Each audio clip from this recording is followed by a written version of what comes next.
Stock market trading చేద్దాం interest ఎంతో కొంత వచ్చింది. చేద్దాం డిసైడ్ అయ్యి. ఆన్‌లైన్‌లోకి, యూట్యూబ్‌లోకి ఎళ్తే గల్లీకొకళ్ళొచ్చి మేము ఇలా టిప్స్ ఇస్తాం, అలా టిప్స్ ఇస్తాం, మా దగ్గర డబ్బులు పెట్టండి, మమ్మల్ని ఫాలో అవ్వండి అంటారు.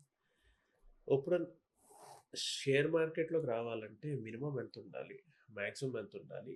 ఎంత పడితే సేఫు? ఎంతవరకు ఒక వ్యక్తి డబ్బులు ఇన్వెస్ట్ చేయాలి? సార్ ఇప్పుడు మెయిన్ ఏంటంటే షేర్ మార్కెట్‌లోకి రావాలి అంటే నేను ఇచ్చే సలహా ఒకటేనండి. మెయిన్ ఏంటంటే ఇందులో ఎవరైతే ఎంటర్ అవుతున్నారో వాళ్ళ తాలూకు ఓన్ మనీ అంటే ఎవరి దగ్గర అప్పు తేవడం గానీ అలాంటివేవి చేయకూడదు ఫస్ట్.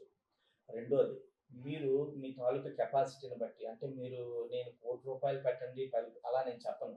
మీ దగ్గర ఒక ₹1000 ఉంది. ₹1000 ఉండి మీరు ముందు స్టార్టింగ్ లెర్నర్ అనుకోండి. మీరు అప్పుడు ఏం చేయాలంటే ఒక సిస్టమేటిక్ ఇన్వెస్ట్‌మెంట్ ప్లాన్ అనేసని చెప్పి మీరు ఒక మ్యూచువల్ ఫండ్‌లో ఇన్వెస్ట్ చేసి అలా నేర్చుకొని స్టాక్ మార్కెట్‌లోకి రావడం ఒక పద్ధతి. అలా కాకుండా డైరెక్ట్‌గా మనం ఏంటంటే లేదు నేను కొంచెం న్యూస్ ఫాలో అవుతాను. లేదు బ్రోకర్ ఇచ్చే టిప్స్ అంటూ ఉంటారు. అంటే మీరు ఎక్కడైతే అకౌంట్ ఓపెన్ చేస్తారో అక్కడ మీకు ఆర్&డి అని రీసెర్చ్ అండ్ డెవలప్‌మెంట్ అని చెప్పి ఒక టీమ్ ఉంటది. వాళ్ళు కూడా మీకు కొంత గైడ్ చేస్తారనమాట. ఇది ఇలా కొనండి అది. అంటే ఆళ్ళు చేశారు అనంటే మనం ఎలా నమ్మొచ్చు అని అడగొచ్చు. మీకు డైరెక్ట్‌గా యూట్యూబ్‌లో కాకుండాను యూట్యూబ్‌లో ఇచ్చినవన్నీ అంటే మనం ఆళ్ళతో మాట్లాడటం అది ఇది అంటే మన వల్ల అది చేయలేం. కానీ ఇక్కడ మన అకౌంట్ ఓపెన్ చేసామంటే ఎందుకండి ఇక్కడ ఎందుకు ఎంటర్ అవ్వచ్చు? ఎందుకు చేయాలి? ఎందుకు ఎగ్జిట్ అవ్వాలి? అనేది మీకు అడిగితే అదే మీకు డైరెక్ట్‌గా బ్రోకర్ దగ్గర మనం ఓపెన్ చేసినప్పుడు మీరు మాట్లాడడానికి అవకాశం ఉంటది. మీరు ఆ రకంగా కొంత గైడ్ చేసి కూడా అంటే నాలెడ్జ్ గెయిన్ చేసి కూడా మీరు ఇన్వెస్ట్ చేయొచ్చు. అదొక పద్ధతి.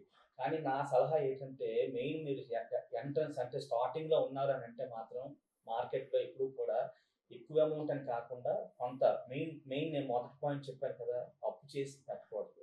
అది. నెక్స్ట్ పేషెన్సీ కావాలి. అంటే ఈరోజు మనం ఎంటర్ అయిన వెంటనే ఏదో ఒక షేర్ కొన్నాం. కొన్ని వెంటనే ఒక 10 రోజుల్లో రాలేదు. 20 అలా కాకుండా కొంచెం వెయిట్ చేయాలి. వెయిటింగ్ అనంటే దానికి ఉంది లాంగ్ టర్మ్, షార్ట్ టర్మ్ ఇవన్నీ. షార్ట్ టర్మ్ ఇవన్నీ పక్కన పెట్టండి. లాంగ్ టర్మ్ గాని వెయిట్ చేస్తే మాత్రం అది కూడా కంపెనీ ఫండమెంటల్‌గా బాగుండాలి మెయిన్. అంటే దాని తాలూకు ఫండమెంటల్‌గా బాగోవడం అనంటే దాని తాలూకా ఫైనాన్షియల్ రిజల్ట్స్ అవన్నీ ఉంటాయి కదా! బ్యాలెన్స్ షీట్లు ఇవన్నీ చూసి దాని తాలూకు ఎర్నింగ్ పర్ షేర్ అని ఒకటుంది. అది అంటే మనం డెప్త్ కాకపోయినా కూడా అవన్నీ చూసి అది డివిడెండ్ ఇస్తుందా లేదా? అలాంటివన్నీ చూసుకొని మనం చేస్తే మాత్రం చాలా బాగుంటుంది.